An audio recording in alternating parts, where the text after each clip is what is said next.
The video you are about to see is absolutely true, and it is the best story I have ever heard. It takes about 7 minutes to watch, but I assure you that the wait is worth it.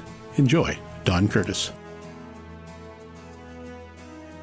Sir, you have had a remarkable life. A newspaper publisher, a publicist, a pilot, a decorated war hero, but we don't know much about your earlier life. Is there a reason for that?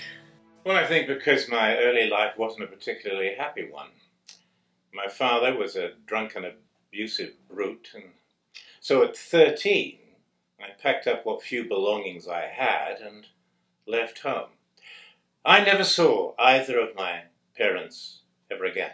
I tried over the years to contact my mother, but I didn't have any luck. Wasn't leaving home at 13 a rather foolhardily thing to do, especially in the 30s? I guess it was. Although I felt I didn't have any choice. I wandered across the English countryside, sleeping rough, scrounging whatever food I could, till I stumbled on a small travelling circus setting up in a field. I stood on the sidelines, as it were, watching the hustle and the bustle. And then I heard a voice shout, "Hey you, pick up that rope." It took me a moment to realize that the you in "Hey you" was me, and picking up the rope, I find myself employed as a roustabout. Running away to join the circus seems a bit cliché, doesn't it? Yes, I suppose you could say that, but in many ways it was the making of me. How so? I was sitting on the steps of my caravan reading a book one day when I heard a voice. "I see you like to read. I like to read too. What book is that?" I looked up and I saw a clown in full costume and makeup standing before me. The clown who liked to read. I felt this was a kindred spirit, and we became good friends. Now, the clown seemed to have some kind of arrangement with the management of the circus, because he would turn up on a Saturday in full makeup and costume, and then leave immediately after the Sunday matinee.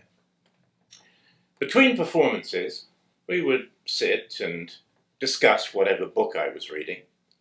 Sometimes we'd read books together. Quite often he would actually bring me a book and we'd read it and discuss it. I mean, the books he bought were very beautiful. I mean, they were leather-bound volumes. He never asked for them back. In fact, I still have them to this day in my library. One day I was walking across the field when the clown came up to me. He told me he was leaving the circus and he would not return. Looking me straight in the eye, he said, "I want you to promise me two things. I want you to continue with your education, and I want you to try and make something of yourself, because you see, I believe in you." I was dumbfounded. I mean, no one had ever believed in me before, and I felt a strange kinship with this man whose real face I'd never seen and whose name I didn't know. Stayed with the circus for a few more months, and then I got a job as a cub reporter on a provincial newspaper, and well, the rest you know. But I get a sense that that is not the end of that story. No, it's not. You're quite right. War came. I joined the Royal Air Force. I trained as a fighter pilot, and I fought in the Battle of Britain. One day, my flight of 8 and myself were sitting in the officers' mess when the station commander came in. He told us that we had all been awarded the Distinguished Flying Cross. A couple of weeks later, we were lined up on the tarmac in our best blue uniforms. It was a bitterly cold February day, early 1945. 4 limousines pulled up. 2 men got out of the first one, ran back to the second, and opened the door. And out stepped King George VI. The king himself had come to present us with our medals. I remember thinking how very frail he looked. He started down the line of pilots. He would pin the medal on each pilot's lapel, shake his hand, and say, It is an honor and privilege to present you with this medal, the highest honor your country can bestow for a job well done. He got to me, he pinned the medal on my lapel, said the words, shook my hand. Only he didn't let go of my hand. Leaning forward, he said very softly,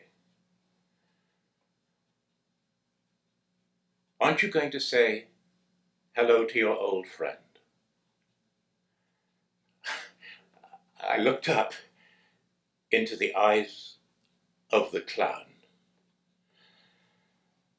"I see that you did make something of yourself," he said. "I'm very proud indeed."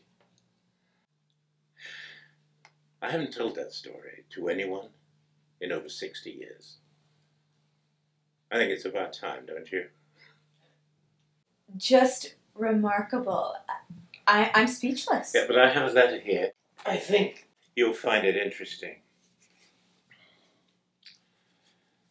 Colin, I thought I should explain a few things. As you are no doubt aware, I have a bad stammer, and one of my doctors noticed that I did not stammer when talking to children. He arranged for me to attend a friend's circus as a clown and entertain children as therapy. I think it helped. The reason I arrived and left in makeup is now obvious. The reason I had to leave the circus was that my brother Edward had just abdicated the throne. I want you to know that I very much valued our friendship, and I'm more than pleased that you did indeed make something of yourself, the Distinguished Flying Cross. I wish you all success in the rest of your life, in which I have no doubt will be a stellar one.